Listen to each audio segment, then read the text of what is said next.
இந்த வாரம் top 10 movies தான் பார்க்க போறோம். நிறைய படங்கள் வந்திருக்கு. போன வாரம் பார்த்ததை விட பொசிஷன் பயங்கரமா மாறி இருக்கு.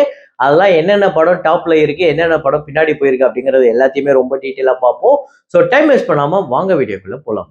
இந்த லிஸ்ட்ல நம்ம 10வதா பார்க்க போறது ஆவரப்பன் 2 இம்ரான் ஹஷ்மி அவர்களுடைய இந்த படம் ஒரு பெரிய கலெக்ஷனே எடுத்துக்கிட்டு இருக்குங்க. பெரிய அளவுல இந்த படத்தை இந்தியால பெரிய அளவுல பேசப்படுது அப்படிங்கிறது தான் உண்மை.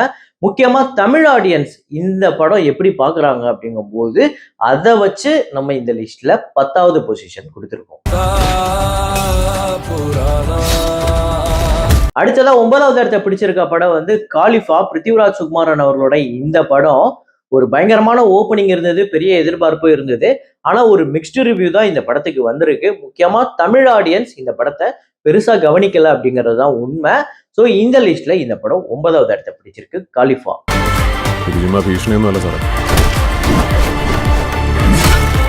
அடுத்ததா 8வது இடத்தை பிடிச்சிருக்கக்கூடிய படம் Insidious out of the further. So இதுக்கு முன்னாடி இன்சீடியஸ் இந்த பார்ட் எல்லாமே பெரிய அளவுல வெற்றி, முக்கியமா இந்தியால பெரிய அளவுல வெற்றி. அதே ஆர்வத்தோட இந்த படத்தை மக்கள் தியேட்டருக்கு போகும்போது அவங்களுக்கு இந்த படத்துல நிறைய சர்ப்ரைஸும் இருந்தது, நிறைய பயமுறுத்தலும் இருந்தது. ஆனா ஒரு மிக்ஸ்டு ரிவ்யூ தான் இந்த படத்துக்குமே வந்திருக்கு. இந்த லிஸ்ட்ல 8வது இடத்துல இருக்கு. அடுத்த வாரம் இந்த பொசிஷன்ல இருக்கான்னு பார்ப்போம்.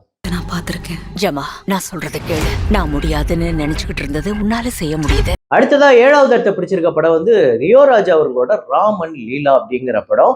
அதாவது இதுக்கு முன்னாடி ரியோ ராஜா அவர்களோட ஆண் பாவம் புல்லாதது ஒரு பெரிய வெற்றி படமாவே அமைஞ்சது, பெரிய அளவுல மக்களை ஈர்த்துது அப்படின்னே சொல்லலாம். ஸோ ரியோ ராஜா அவர்களோட முந்தைய படம் ஜோ, ஆண் பாவம் பொல்லாதது அந்த மாதிரி மக்கள் பேசுற அளவுக்கு இந்த படம் இருக்கா அப்படின்னு கேட்டா ஒரு மாதிரி சைலண்டா தான் போகுது. இப்போதைக்கு இந்த வாரம் 7வது இடத்தை பிடிச்சிருக்கு ராமன் லீலா.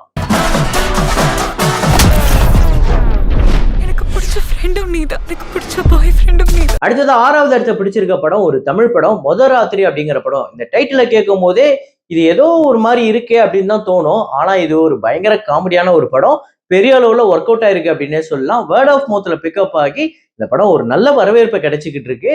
ஸோ கண்டிப்பா எல்லாரும் பார்க்க வேண்டிய ஒரு படம், ஃபேமிலி டிராமா அப்படின்னே சொல்லலாம்.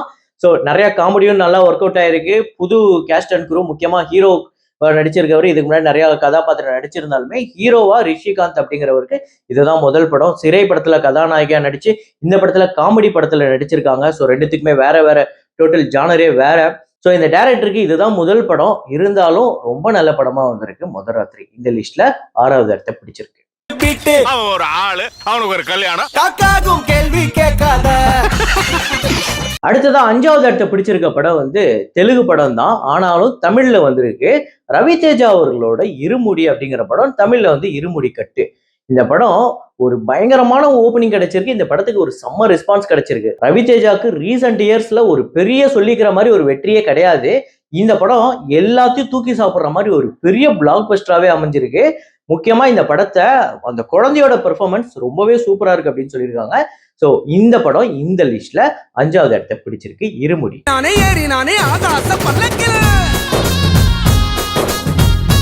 அடுத்ததா 4வது இடத்தை பிடிச்சிருக்க படம் வந்து பெத்லகம் குடும்ப யூனிட் அப்படிங்கிற மலையாள படம் BKU. அதாவது பயங்கரமா இந்த படத்தை பத்தி பேசுறாங்க. ரீசெண்டா இப்பதான் வந்து நிறைய பேர் மமிதா பைஜோ வந்து விஸ்வநாதன் சென்ஸ்ல பயங்கரமா பாராட்டினாங்க. அதுக்கு முன்னாடி நிறைய படங்கள்ல அவங்க பெரிய அளவுல பெர்ஃபார்ம் பண்ணியிருக்காங்க. இப்ப இந்த படத்துலயுமே மமிதாவோட அந்த பெர்ஃபார்மன்ஸ் தான் பெருசா பாராட்டிக்கிட்டு இருக்காங்க. நிவின் பாலி, மமிதா பைஜு இந்த காம்பினேஷன் பயங்கரமா ஒர்க் அவுட் ஆயிருக்கு. இந்த படம் ஒரு பெரிய வெற்றி படமாவே அமைஞ்சிருக்கு. ஸோ மலையாளத்துல ரொம்ப தரமான படங்கள் கொடுப்பாங்க அப்படின்னு நமக்கு தெரியும். இது ரொம்ப ரொம்ப ஒரு தரமான படமா அமைஞ்சிருக்கு. கிரீஷ் ஏடி அவர்களோட இயக்கத்துல. அவர் இதுக்கு முன்னாடி எடுத்த எல்லா படமுமே சூப்பர் படம்.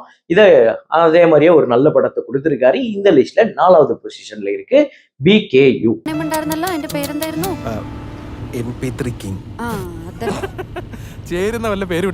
அடுத்ததா 3வது இடத்தை பிடிச்சிருக்க படம் வந்து ஸ்பைடர்மேன் பிராண்ட் நியூ டே. வார வாரம் படங்கள் கொத்து கொத்தா வரதான் செய்யுது, எல்லா லாங்குவேஜ்லயும் வரதான் செய்யுது.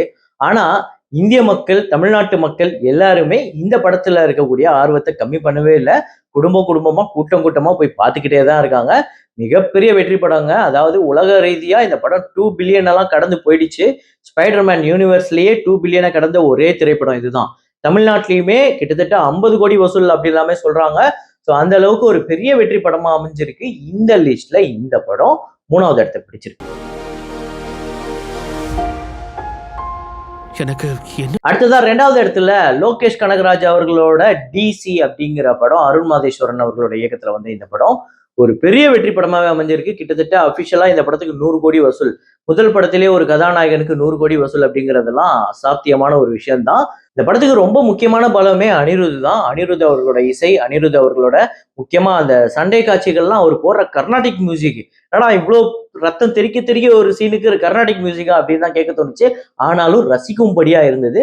அனிருத் இந்த படத்துக்கு ஒரு முக்கியமான கதாநாயகன் அப்படின்னே சொல்லலாம். இந்த லிஸ்ட்ல 2வது இடத்தை பிடிச்சிருக்கு டிசி. இந்த வாரமும் முதல் இடத்தை பெருசா தக்க வச்சிருக்கு விஸ்வநாதன் சன்ஸ். சூர்யா, மமிதா பைஜு, ராதிகா இன்னும் நிறைய பேர் நடிச்ச இந்த படம் பெரிய அளவுல மக்களை ஈர்த்திருக்கு அப்படிங்கிறது தான் உண்மை. கிட்டத்தட்ட தமிழ்நாடு மட்டும் இல்ல, உலகம் முழுக்கவே இது ஒரு பெரிய வெற்றி படம் அப்படின்னே சொல்லலாம். முக்கியமா தெலுங்கு ஸ்டேட்ஸ்லாம் இந்த படத்தை பெருசா கொண்டாடுறாங்க. கேரளாலாம் பெரிய வெற்றி படமா அமைஞ்சிருக்கு. ஓவர்சீஸ்லாம் வெளிநாட்டு மக்கள் இந்த படத்தை கொண்டாடுறாங்க. ஸோ அந்த அளவுக்கு முக்கியமான ஒரு வெற்றி படமா அமைஞ்சிருக்கு சூர்யா அவர்களுக்கு. கருப்புக்கு அப்புறம் இந்த லிஸ்ட்ல முதல் இடத்தை பிடிச்சிருக்கு விஸ்வநாதன் சன்ஸ். சொந்தக்கார பொண்ணு. மதர் சைடா ஃபாதர் சைடா? அடுத்ததா இந்த டாப் 10 லிஸ்ட்ல இல்லாம ஒரு படத்துக்கு முக்கியமா ஸ்பெஷல் மென்ஷனிங் பண்ண போறோம். இந்த டாப் 10 இந்த வரிசையெல்லாம் இல்லாம கண்டிப்பா இந்த படத்தை பத்தி நம்ம பேசியே ஆகணும். இதுக்கு ஒரு ஸ்பெஷல் மென்ஷனிங் அப்படின்னு ஒரு விஷயத்த நம்ம சொல்லியே ஆகணும் அப்படிங்கிற ஒரு கட்டாயம்.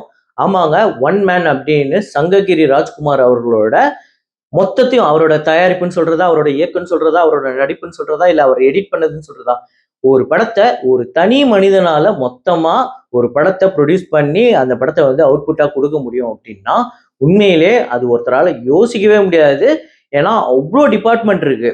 நீங்க ஒரு எடிட்டிங் டிபார்ட்மெண்ட்னாலே அதுலயே ஏகப்பட்ட 7-8 டிபார்ட்மெண்ட் இருக்கும். உள்ள கலர் கரெக்ஷன் பண்றதா இருக்கட்டும், சவுண்ட் எஃபெக்ட்ஸ் கொடுக்கறதா இருக்கட்டும், அவ்வளோ விஷயம் இருக்கு.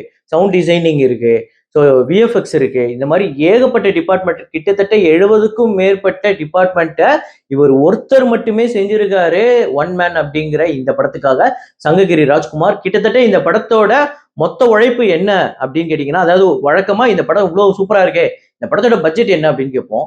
ஆனா இந்த படத்துக்கு நம்ம அப்படி கேட்கவே முடியாது. இந்த படத்தோட மொத்த செலவுமே இவர் 7 வருஷம் 8 வருஷம் போட்ட இந்த உழைப்பு மட்டும்தான். ஸோ அப்படிப்பட்ட இந்த படத்துக்கு கண்டிப்பா ஸ்பெஷல் மென்ஷனிங் பண்ணியே ஆகணும். இந்த ஆள் சொல்கிறத ஃபாலோ பண்ணி கரெக்டாக செஞ்சுட்டோன்னு வச்சுக்கோங்க, அடுத்து வர 10 நாளைக்கு இந்த உலகத்தில் நம்மளை தவிர வேற யாருமே இருக்க மாட்டாங்க. ஸோ இந்த மாதிரி உலகத்திலே முதல் முறையா இப்படிப்பட்ட ஒரு எக்ஸ்பெரிமெண்ட் பண்ணதுக்காகவே சங்ககிரி ராஜ்குமார் அவர்களை ப்ளூ தக்காளி சார்பா வெகுவா பாராட்டுறோம். So end of the video வந்துட்டோம். இந்த டாப் 10 லிஸ்ட்ல உங்களோட மோஸ்ட் ஃபேவரட் மூவி எது, நீங்க எந்த படத்தை தியேட்டர்ல போய் பாத்தீங்க அப்படிங்கிறத கமெண்ட்ல போடுங்க. இது இல்லாம ஏதாவது ஒரு படத்தை நான் ரேங்கிங் ஸ்வாப் பண்ணுவேன் அப்படின்னா அது என்ன படமா இருக்கும் அப்படிங்கிறதையும் கமெண்ட்ல போடுங்க. இதே மாதிரி ஒரு வீடியோல மீண்டும் அடுத்த வாரம் நான் உங்களை சந்திக்கிறேன். Signing off Rahman.